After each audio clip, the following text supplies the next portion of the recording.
안녕하세요. 봐도 모르고의 김영훈입니다.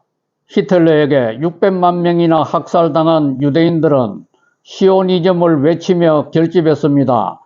시오니즘은 옛 조상들이 살았던 시온으로 돌아가자는 뜻입니다. 시온은 예루살렘의 작은 산을 의미하기에 결국 시오니즘은 하나님이 선택한 예루살렘으로 돌아가자는 뜻입니다. 유대인들이 시오니즘을 외친다고 하여 과연 옛 조상들이 살았던 땅에 나라를 건국할 수 있을까요?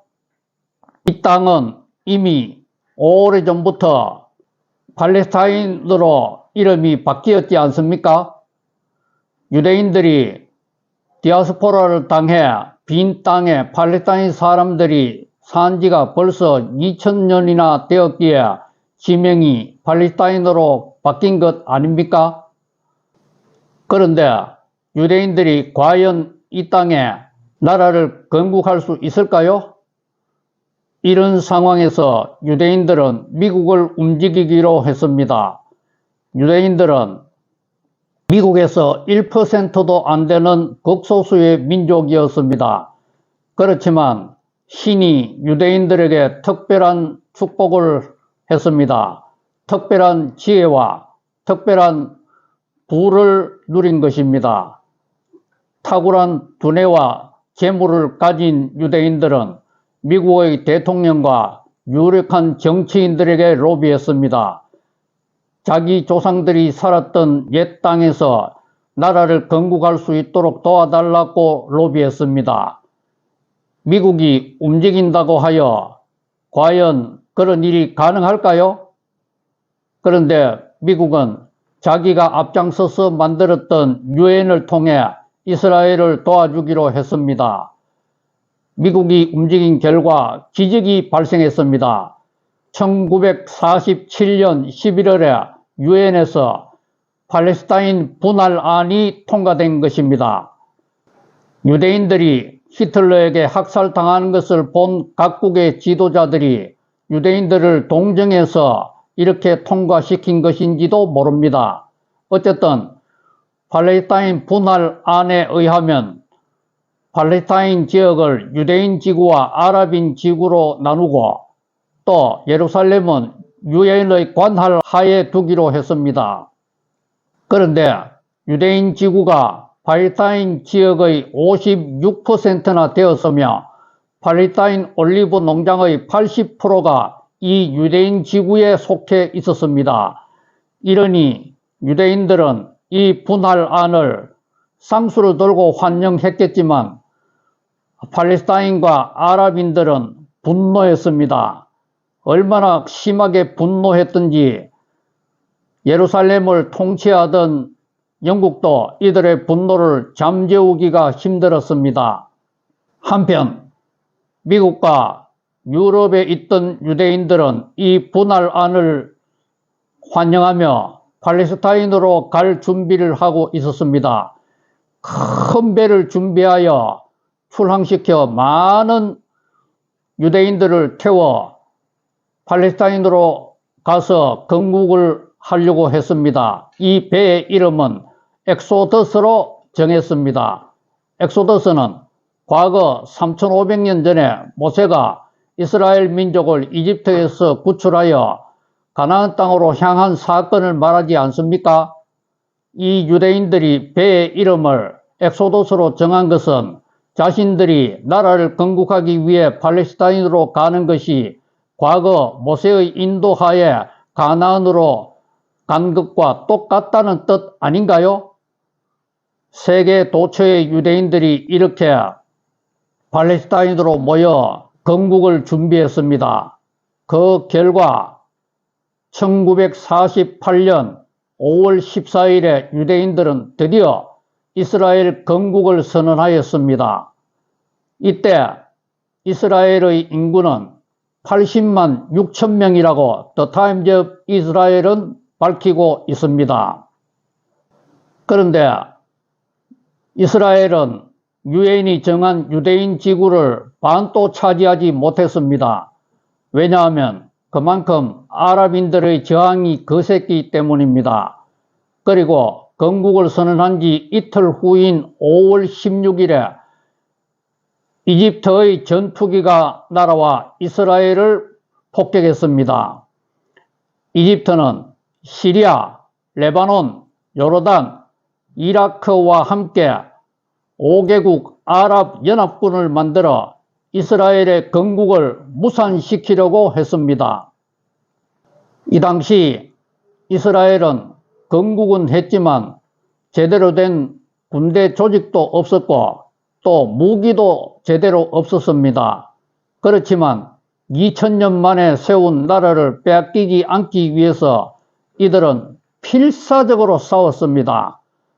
그래서 아랍연합군이 선제 공격을 했음에도 불구하고 20일 동안이나 코딱지만한 이스라엘 땅을 빼앗지 못하고 있었습니다.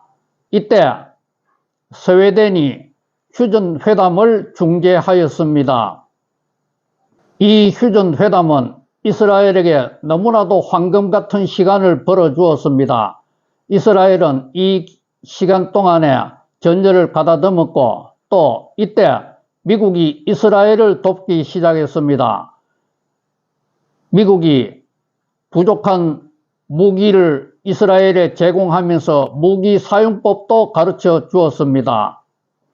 그 결과 아랍인들은 미국에 대한 반미 감정이 이때부터 싹 텄습니다. 이스라엘의 건국을 미국이 도왔고 또 이 전쟁까지 미국이 도우고 있으니 아랍인들이 미국을 좋아할 리가 있겠습니까? 어쨌든 이스라엘은 미국의 도움을 받아 전열을 가다듬은 후 이집트의 카이로, 또 시리아의 다마스쿠스, 그리고 요르단의 암만을 공격하였습니다. 이로써 전쟁의 성기를 잡은 이스라엘은 그 고삐를 늦추지 않았습니다. 이때 사우디아라비아, 모로코, 예멘이 아랍연합군에 가세하였지만 전세를 역전시키기에는 부족했습니다. 전쟁이 발발한 지 9개월 만인 1949년 2월에 드디어 이스라엘의 승리를 확인하는 평화회담이 열렸고 당사국들이 모여서 이 회담에 조인하였습니다. 이 전쟁은 이스라엘의 승리로 끝났는데 이 전쟁의 결과 이스라엘은 유대인 지구를 완전히 차지했을 뿐만 아니라 아랍인 지구의 60%도 차지하였습니다. 이집트는 가자 지구를 차지하였고 요르단은 요르단강 서안 지구를 차지했습니다.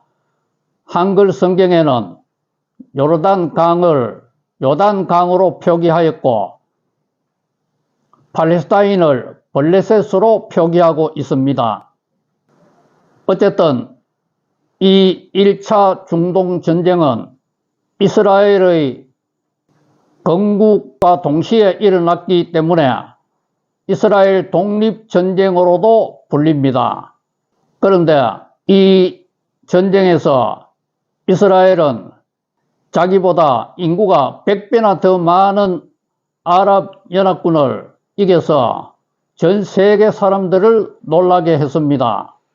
그리고 이 1차 전쟁의 승패는 앞으로 계속 벌어질 중동전쟁의 결과를 미리 알려주는 신호탄이 되기도 했습니다.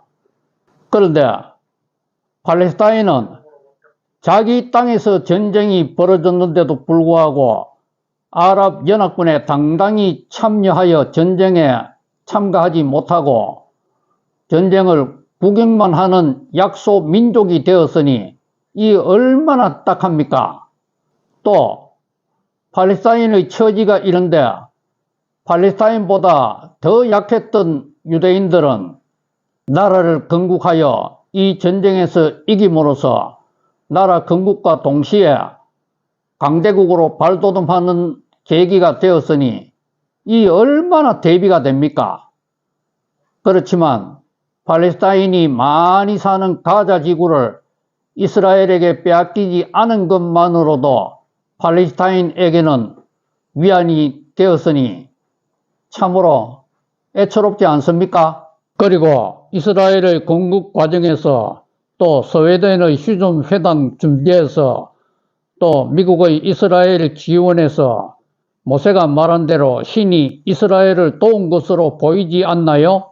다음 주 화요일에는 계속 벌어지는 2차, 3차 중동 전쟁과 팔레스타인 해방기구 또 팔레스타인 자치정부에 대해서 살피도록 하겠습니다. 감사합니다. 하나님 복 많이 누리세요.